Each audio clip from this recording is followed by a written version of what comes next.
Lesson 15 exercise 7.3 question number 4 और 5 को solve करेंगे। ये दोनों क्वेश्चन बहुत इंपॉर्टेंट हैं, ये बहुत दफा इम्तहान में अपीयर हो चुके हैं।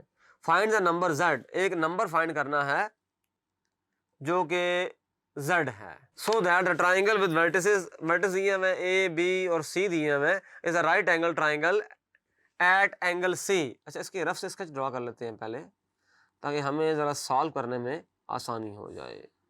तो कहते हैं ये ए हो गया, ये बी हो गया, ये सी हो गया। अच्छा, ये कहा गया है कि सी के ऊपर 90 डिग्री का एंगल है। ये देखें, ये गिवन है, तो बड़ा आसान हो जाएगा काम। ये बात तो मैंने बताई थी आपको कि अगर दो वेक्टर्स हैं, उनका डॉट प्रोडक्ट अगर 0 है तो दोनों वेक्टर्स ऑर्थोगोनल होंगे, यानी कि उनके दरमियान में जो एंगल है वो 90 डिग्री का होगा। अगर दो वेक्टर्स हैं, उनके दरमियान में एंगल अगर 90 डिग्री का है तो फिर वो उनका जो डॉट प्रोडक्ट होगा वो 0 होगा। दो बातें हैं आपस में कनेक्टेड हैं। Dot product of two vectors अगर 0 है तो वो दोनों ऑर्थोगोनल हैं, आपस में परपेंडिकुलर हैं, 90 का एंगल कायम करते हैं। अगर दोनों के दरमियान एंगल 90 का है, दोनों परपेंडिकुलर हैं, दोनों ऑर्थोगोनल हैं, तो उनका जो डॉट प्रोडक्ट होगा वो क्या होगा? 0 होगा। ये कॉन्सेप्ट हम इसमें अप्लाई करेंगे। चूंकि 90 डिग्री है, लिहाजा हम ये कह सकते हैं vector C A dot vector C B is equal to 0। ये बात तो यहां पर क्लियर है, because angle C is equal to 90 degree. अच्छा, यूं डायरेक्शन को बताना बड़ा जरूरी है, मुतय्यन करना बड़ा जरूरी है।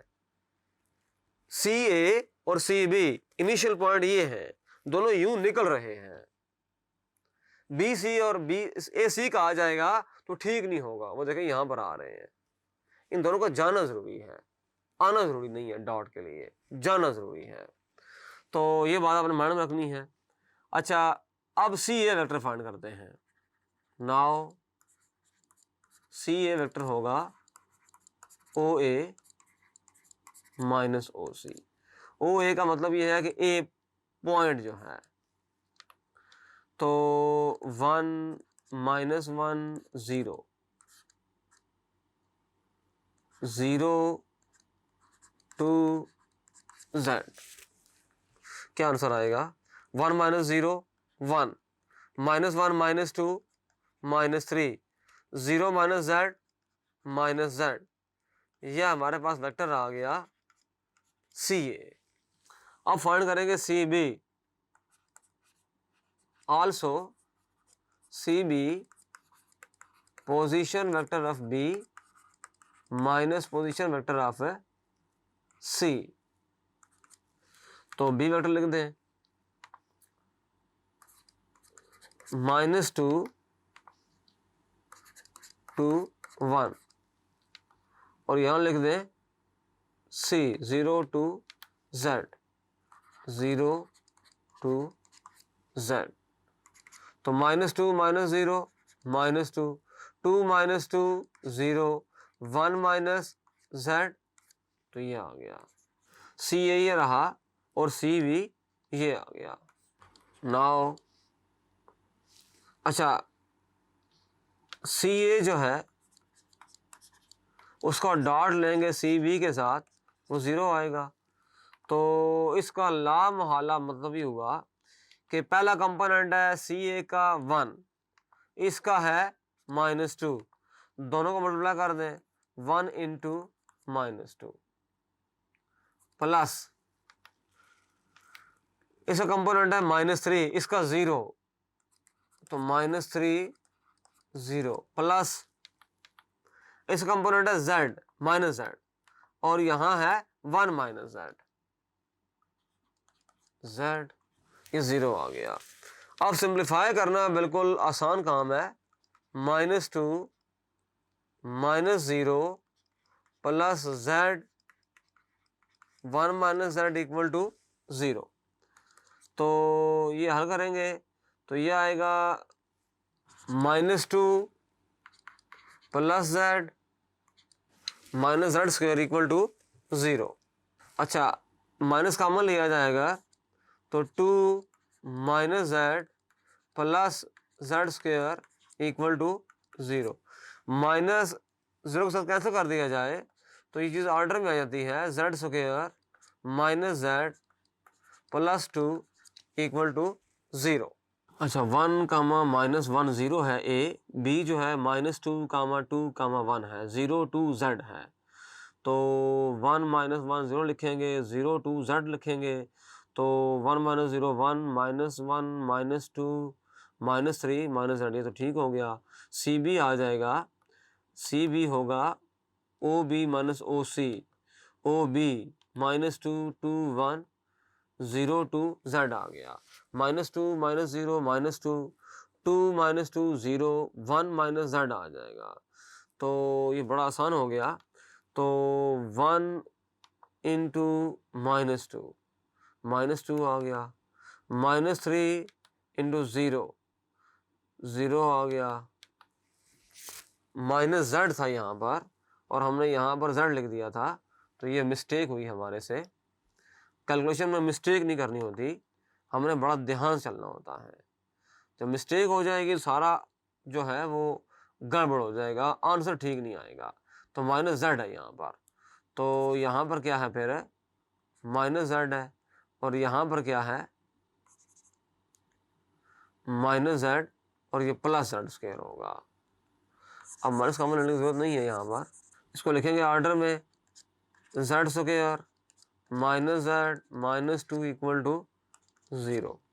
अच्छा जेड स्क्वायर यहाँ देखें 1 इंटू माइनस 2 है माइनस 2, तो इसको ऐड करेंगे जब तो माइनस 1, यही ब्रेक बनते हैं इसका। तो यहाँ पर आएगा plus z minus 2 z minus 2 equal to 0। This implies z common आ जाएगा, तो जेड प्लस 1 माइनस 2 कॉमन आएगा, जेड प्लस 1 इक्वल टू 0।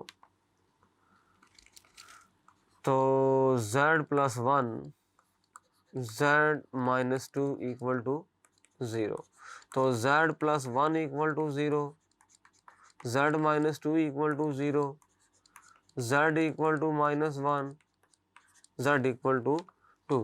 तो दो वैल्यूज आई हमारे पास z की, एक आ गया z माइनस 1, दूसरा आ गया z2। सिंपल था ये, ट्राइंगल थी हमारे पास, दोनों वेक्टर में एंगल 90 डिग्री का है, वो यूज़ किया, आइडिया सिंप्लीफाई किया, रिजल्ट आ गया।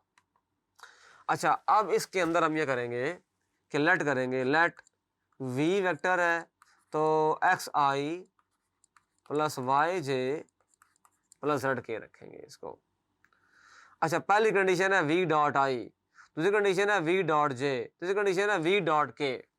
तो लिख लेते हैं आई वेक्टर पूरा जब लिखूंगा मैं, जब आई वेक्टर को उस तरह लिखेंगे उसको 1i plus 0j plus 0k, और जब j वेक्टर लिखेंगे तो 0i plus 1j plus 0k, और जब k वेक्टर लिखेंगे तो 0i 0j 1k लिखेंगे। तो अब मुझे करना ये है, now v dot I equal to 0, इसका मतलब ये होगा कि x इंटू 1 प्लस Y into 0 plus z into 0 equal to 0। तो यहाँ से ये 0 हो जाएगा, 0 हो जाएगा, ये x हो जाएगा, x की वैल्यू क्या आ जाएगी 0 आ जाएगी। आल्सो v डॉट जे भी क्या है 0, इसका मतलब क्या होगा कि x into 0 plus Y into 1 plus z into 0 equal to 0। तो यहाँ से आप देख रहे हैं कि यह आएगा 0 plus y plus 0 equal to 0। This implies y equal to 0, y 0 आ गया। एंड और भी कहा गया था कि y डॉट के भी क्या था 0, तो इसका मतलब होगा x इंटू 0 वाई इंटू 0 फिर z इंटू 1 इक्वल टू 0, तो ये 0 हो जाएंगे और z की वैल्यू भी क्या आ जाएगी, 0 आ जाएगी। सो v वेक्टर जो है 0i 0j 0k, तो v जो है वेक्टर है वो 0 आ गया, यानी कि नल वेक्टर आ गया। यहाँ पर नोट आपने माइंड में रखना है, जब करते हैं v डॉट आई, इसका मतलब ये होता है कि हम एक्स आई वाई जे जेड के का डॉट ले रहे हैं 1i 0j 0k के साथ। तो x मल्टीप्लाई होगा 1 के साथ, y मल्टीप्लाई होगा 0 के साथ, z मल्टीप्लाई होगा 0 के साथ। तो x प्लस 0 प्लस 0 ये इक्वल आ जाएगा x के इक्वल आ जाएगा। इस तरह से है। तो इस लेसन में हमने दो बहुत इंपॉर्टेंट क्वेश्चंस को डिस्कस किया। Thank you.